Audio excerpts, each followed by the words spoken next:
Denise and Marcus started their careers the same year, both hired as marketing coordinators at the same company, earning identical salaries of $42,000. Denise stayed at that same company for the next 19 years, working her way up through internal promotions, trusting that consistent performance and loyalty would be recognized and rewarded over time. Marcus left after 3 years for a competitor offering an 18% raise, left that company after another 3 years for a 15% raise elsewhere, and repeated the pattern roughly every 3 to 4 years throughout his career, 5 different employers over the same 19-year period. When they ran into each other at an industry conference in their late 40s, Denise was earning $98,000 as a senior marketing manager. Marcus was earning $187,000 as a marketing director at his fifth company. This gap is not an unusual outlier. It reflects one of the more consistently documented patterns in labor economics, one that runs directly against the loyalty gets rewarded assumption most people carry into their careers. Data from the Federal Reserve Bank of Atlanta's wage growth tracker has repeatedly found that workers who switch employers see meaningfully higher wage growth than workers who remain with the same company,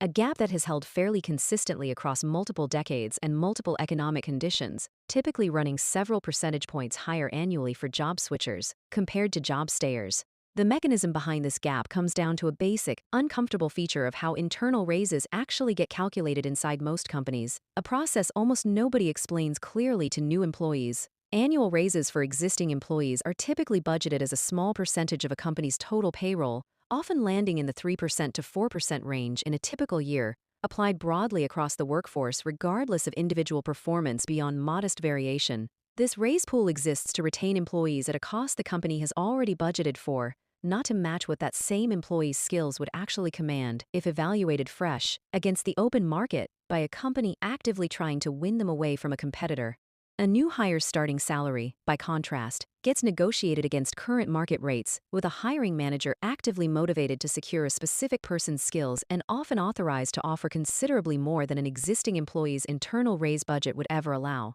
precisely because filling an open role with the wrong candidate is expensive, and a strong candidate represents real, immediate value the hiring budget reflects. Denise's 3% annual raises, compounded over 19 years, simply never closed the gap against what her actual market value had become, because her employer was never required to test that market value against a competing offer the way Marcus effectively did every 3 or 4 years by changing jobs. Marcus's approach wasn't simply about extracting bigger raises through negotiation leverage, though that leverage mattered considerably. Each move also typically came with a title bump, moving him into slightly more senior responsibilities faster than an internal promotion track at a single company usually allows, since companies hiring externally for a role are often willing to take a chance on someone one level below the posted title, in exchange for fresh energy and a lower starting salary than an internal candidate with tenure might expect, a trade that worked repeatedly in Marcus's favor, across 5 different employers. None of this means loyalty is worthless or that switching jobs constantly is automatically the smarter career strategy for everyone in every circumstance.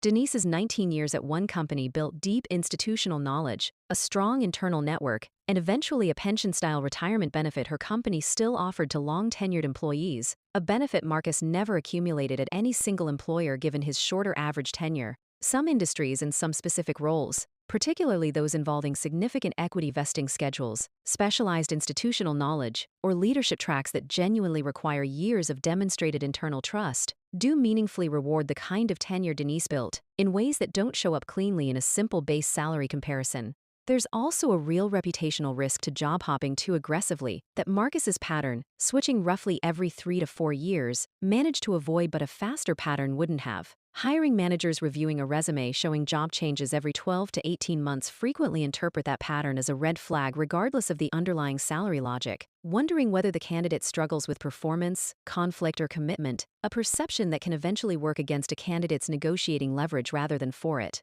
The sweet spot in the data on job switching and wage growth tends to sit in that 3 to 5 year range Marcus followed, long enough to build a credible track record and avoid the flight risk perception, short enough to regularly test his actual market value against what any single employer's internal raise budget was willing to offer. The deeper principle here isn't that changing jobs is inherently virtuous. It's that most employees dramatically underestimate how disconnected their internal raise, capped by a modest company-wide budget, is from their actual market value, and dramatically overestimate how much loyalty alone tends to close that gap over a multi-decade career. Denise's genuine skill and consistent strong performance were never really in question. What limited her earnings wasn't effort or ability. It was operating for nearly 2 decades entirely inside a single company's internal raise structure, never once forcing that structure to compete against what the broader market was actually willing to pay for her exact skill set. Denise, after that conference conversation with Marcus, began actively interviewing externally for the first time in her career, not necessarily intending to leave, but specifically to establish a real, current sense of her market value. Within 4 months, she'd received an outside offer 24% above her current salary, took it back to her existing employer as leverage, and was countered with a raise nearly matching it, an increase her 19 years of consistent internal performance alone had never once produced on its own, arriving only once she tested, directly, what her employer was actually willing to pay to keep her, rather than what its standard annual raise budget had quietly assumed she'd accept. The lesson: your career income grows fastest when your skills are regularly tested against the market, not only rewarded inside one company,